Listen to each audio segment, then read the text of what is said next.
Hello everyone, my name is Gabrielle Passick. Today I will be presenting on female composers, an investigation of the resources available in academic libraries. This presentation will highlight resources on female composers, expanding on music-related collections, and librarian advocacy for the lack thereof of these resources. Music plays an important role in academic libraries. Think about how we study or use music for recreation. Patrons must have access to books, CDs, DVDs, archives, and sheet music of female composers. Information on female composers in music and academic libraries are often limited or non-existent. Why are female composers and resources associated with these artists scarce? In the world of academia, the lack of diversity within library resources is common. We have seen evidence of lack of diversity in library staffing displays as well as in collections representing marginalized groups. The College of Resource Libraries, or CRL, addresses these issues while highlighting Shannon Jones and Beverly Murphy's book, Diversity and Inclusion in Libraries. Specifically, library materials on female composers are scarce. Females are often not given a voice. Female composers of color are additionally marginalized. Before we get started, I would like to share with you some definitions of importance to this project. According to Oregon State University, quote, "A lightning talk is a concise oral presentation. Lightning talks usually last 3 to 5 minutes and are most commonly made using a series of PowerPoint slides." End quote. One-shot instruction occurs when a librarian will appear as a guest speaker who will give a presentation or lecture during a single-day workshop or for the duration of a class period. The University of Pittsburgh University Library System, or ULS, defines LibGuides as, quote, "a content management and information sharing system designed specifically for libraries. The platform allows for easy navigation through and instruction on core and relevant resources in a particular subject, field, class, or assignment." End quote. Later on, we will address these terms more with the subject of outreach. According to the American Library Association, as of 2015, there are more than 119,000 libraries in the United States. Of these libraries, 3,793 fall under the category of academic libraries.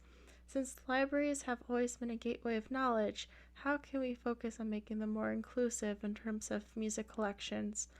I would like to introduce several outreach strategies which music librarians can utilize in order to create a more inclusive and diverse library collection.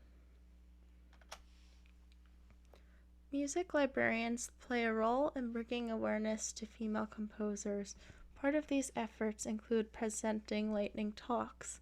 Lightning talks are commonly presented at professional development conferences, Department of Music meetings, as well as in other divisions of an academic library. Music librarians may collaborate with the professors within a music department to create new ideas for reconstructing curriculum to allow for more diverse and inclusive learning. The librarians can also advocate for programming events, exhibits, and performances relating to female composers. Bringing in a current female composer to speak to students is another idea. Another form of outreach are the one-shot methods of instruction. This method allows for a creative approach to introducing music students to female composers. This method of delivery may include video presentations of accompanying slides. A university representative from a special collections and archives library may be invited to speak to students about these collections. LibGuides are also successful in presenting faculty, students, and staff with information on female composers. LibGuides may need more advertising and might take a tutorial or two from a library staff member to locate. Conveying messages to students via a library social media account is a very effective method.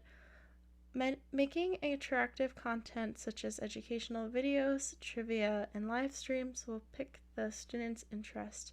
They may even want to drop by the library for more information.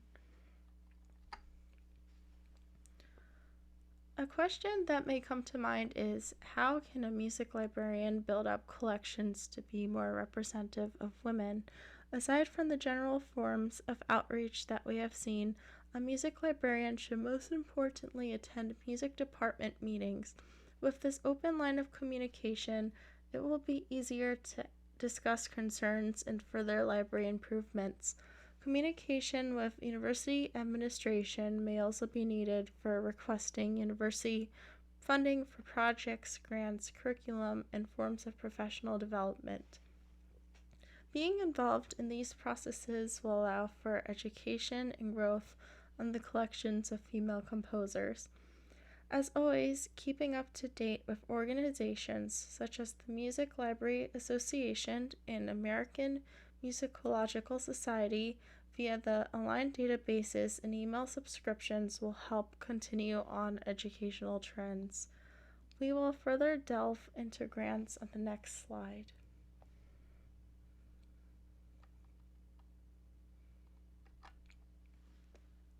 Grants are one of the most important components to a music library.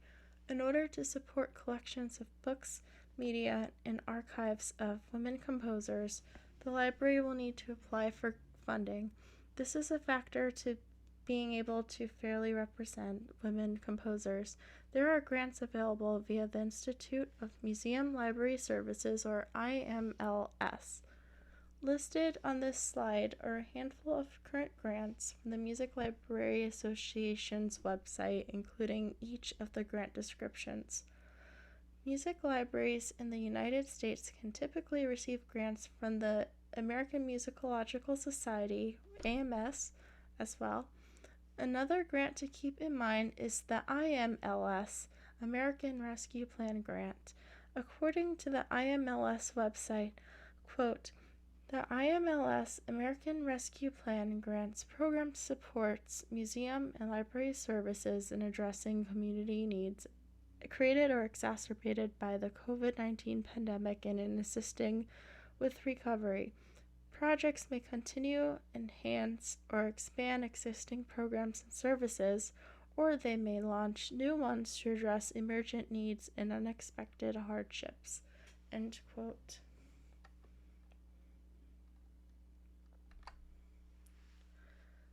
The next topic is professional development. Professional development is a crucial part of librarian success. By attending conferences, librarians can learn more about new collections, softwares, reference tools, and other resources to better serve patrons. I would like to inform you of an upcoming conference hosted by the MLA, or Music Library Association, next year in Salt Lake City. Grants allow for the music librarians of the universities to attend these conferences.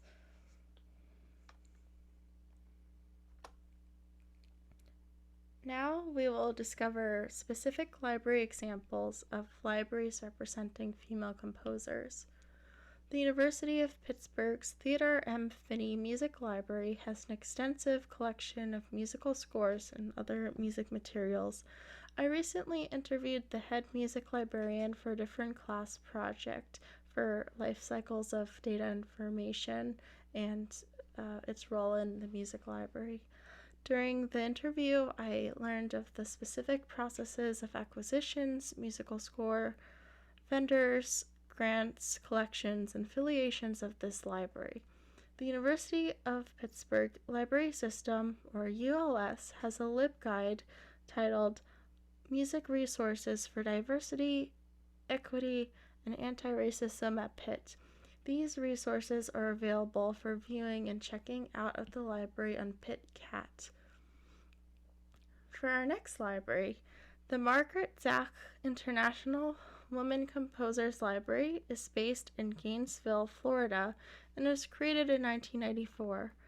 The IWCL, or International Women Composers Library, includes resources for a wide array of women composers from early period works to the 21st century.